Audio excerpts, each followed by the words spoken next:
Hello friends, प्रेरणादायक कहानी का समय हो गया। प्रेरणादायक कहानी लेकर के उपस्थित हुई हूँ आपके सामने। जी हाँ, जैसे क्लास में बच्चे उपस्थित होते हैं तो प्रेरणादायक कहानी सीख भरी कहानियाँ होती हैं। सीख भरी ये कहानियाँ हमारे मॉरल, हमारे वैल्यूज़, हमारे जो होते हैं संस्कार होते हैं, हमको अच्छा बनाते हैं, चरित्रवान बनाते हैं और हमारे हर एक मनुष्य के लिए बहुत ज़रूरी है। और क्या है, बच्चे, किशोर, युवा वर्ग के लिए तो संदेश होता ही है और बड़े चाव से सुनते हैं। और तो आज जो कि वृद्ध वर्ग सुनाते तो हैं, सुनना भी पसंद करते हैं, क्योंकि खाली समय में थोड़ा समय रहता है उनके पास तो अच्छी अच्छी कहानी पढ़ने का शौक़ होता है। आज भी मैंने एक कहानी निकाली है, शीर्षक है काश हम उतना देख पाते। जी हाँ, थोड़ी भविष्य की बात है। भविष्य जो कि बिल्कुल गुप्त होता है, सब कुछ खुला है, लेकिन भविष्य हमारा जो है सबसे ज़्यादा गुप्त है।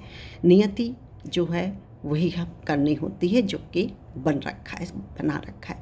तो एक बार की बात है, मृत्यु के देवता ने अपने दूत को पृथ्वी पर भेजा।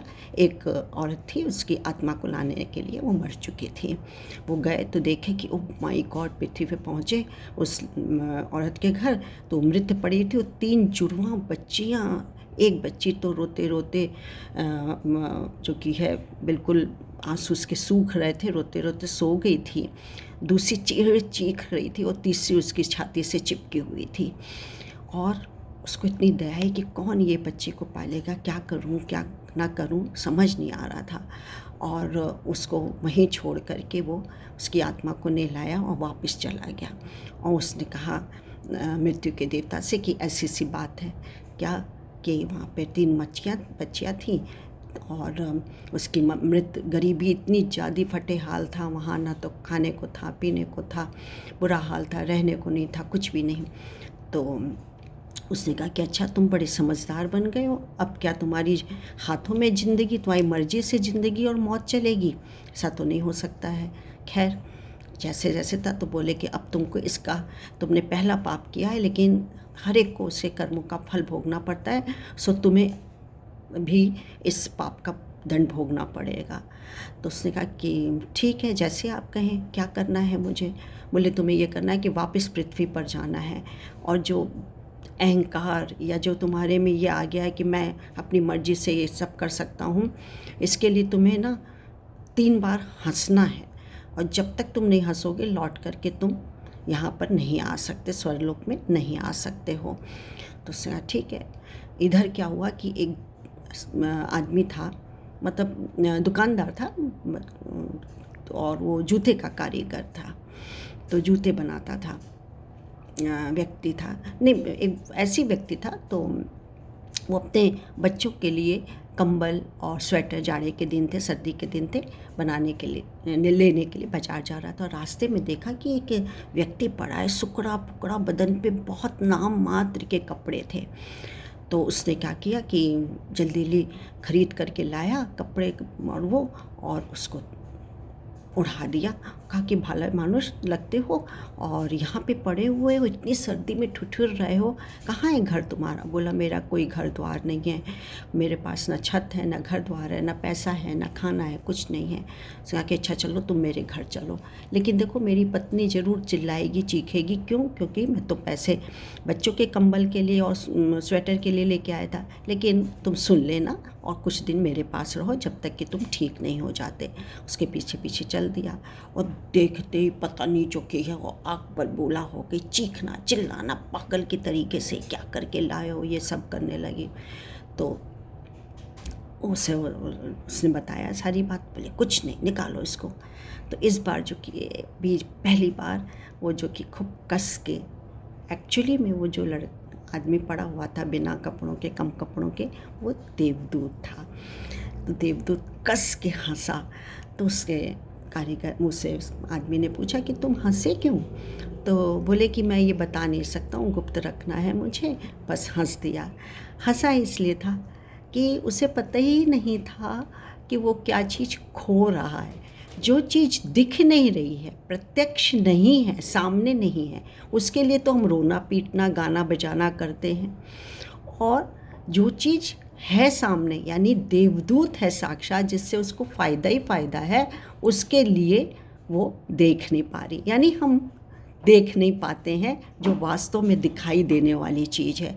और जो खो गया, जो नहीं है, उसके लिए हम रोते हैं, उसकी लालसा करते हैं, उसकी इच्छा करते हैं।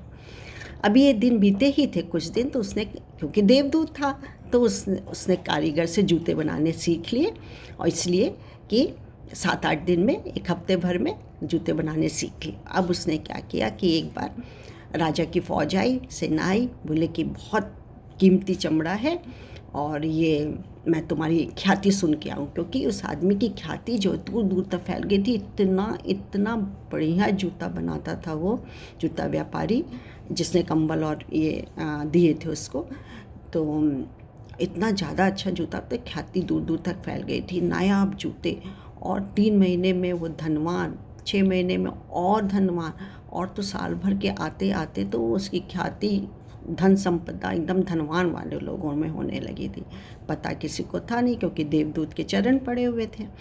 अब वहाँ पे आए तो उन्होंने, सैनिकों ने कहा कि देखो, इसके जूते बनाना और स्लीपर मत बनाना। स्लीपर हम लोग अशुभ काम होता है, जिसकी मृत्यु हो जाती है उसको जनाजे में हम लोग बनाते हैं, तो ध्यान रखना। और ये बहुत कीमती चमड़ा भी है, आसानी से कहीं नहीं मिलता। बोला ठीक है। उसने, जूते के कारीगर ने भी इसको कहा देवदूत को कि देखो ध्यान से वो बनाना, जूते बनाना, कारीगर नहीं बनाना, वो स्लीपर ना बनाना। तो ठीक है, चला गया। उसके बाद देखा उसने स्लीपर ही बना डाले थे, जाने क्यों। इतने में दौड़ते दौड़ते दौड़ते जो कि है वो आ गए।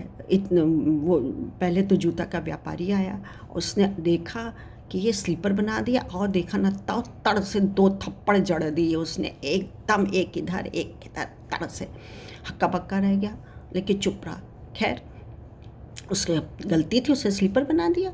इधर क्या हुआ कि राजा, सम्राट के जो दूत थे जिन्होंने चमड़ा भेजा था, सम्राट के दूत आए, बोले रे रुक जा भी, बनाना शुरू मत, तो नहीं किया है, बनाओ तो तुम स्लीपर बना देना। बोले हैं स्लीपर? बोले स्लीपर ही बने हुए हैं।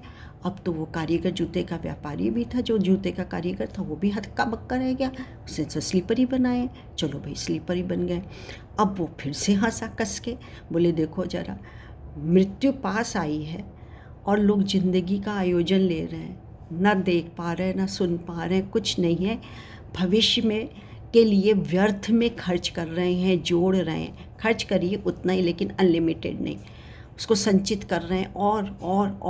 और देखो क्या आयोजन ज़िंदगी का कर रहे थे, हो गई ना मृत्यु, स्लीपर क्या। फिर कुछ दिन बीते, अभी तो कस के हंसा। फिर कारीगर ने पूछा उसी से, यमदूत से, यमदूत से, तो क्यों हंसे? बोला नहीं, मुझे नहीं मैं बता नहीं पाऊँगा, मुझे क्षमा करें। उसके बाद क्या हुआ, 3 लड़कियाँ आईं कि मेरे जूते ऐसे ऐसे बनेंगे, मेरी यहाँ शादी है मेरी। उसके साथ एक धनवान बूढ़ी औरत थी, लेकिन वो तीनों लड़कियों को पहचान गया। क्यों? एक तो देवदूत था ही वो देवदूत। उसने कहा कि ये तीनों लड़कियां तो वही हैं जो कि मैं छोड़ के आया था। बूढ़ी लेडी से पूछा आप कौन है? तो उसने कहा कि मैं इन्हीं की पड़ोसिन थी, और इसकी माँ बहुत गरीब थी, कुछ खाने पीने को नहीं था, बच्ची को दूध भी नहीं दे सकते थे, तो उसकी मृत्यु हो गई, तो मैं तीनों बच्चियों को अपने पास ले आई। मेरे कोई बच्चा भी नहीं था, को पढ़ा करके मैंने बड़ा किया। अब इन तीनों की शादी बहुत धनवान लोगों में हो रही है। तो उसके बाद फिर वो लोग चली गई, जूता बनाया होगा, जो भी दिया होगा। इस बार फिर कस के हंसा वो। क्यों हंसा? बोले बेकारी मैं बीच में पड़ा, जो होना था वही होगा। तो बच्चों, कहानी बड़ी थी, लेकिन मैं ये कहती हूँ कि अपनी मूर्खता पे वो 3 बार हंस दिया। अब हमें क्या करना है? हमें अपने आप को किसी के बीच में लाना, बोलना, भागीदार बनना बंद कर देना चाहिए। क्योंकि तो हमें तो मार्गों का मार्ग मिल जाएगा, फिर असंख्य मार्गों की चिंता भी हमको नहीं करनी पड़ेगी। छोड़ दीजिए, किस पर? उस पर जो करवा रहा है, जो अब तक करवाया उसके लिए धन्यवाद दीजिए, जो अभी करवा रहा है उसके लिए भी धन्यवाद, जो वह कल करवाएगा उसके लिए भी धन्यवाद दीजिए। ईश्वर की लीला है, वही होगा जो वो चाहता है। तो आज थोड़ी सी हट करके कहानी थी, लेकिन सीख हमको यही देती है कि बेमतलब में किसी के पचड़े में पड़ना बेकार है, जो होगा राम रच राखा। तो मेरा कहानी के माध्यम से संदेश देना होता है। आज के लिए इतना ही। नमस्कार। मैं doctor Manju Jain, retired associate professor from S N. Singh degree college Kanpur. Bye. Thank you.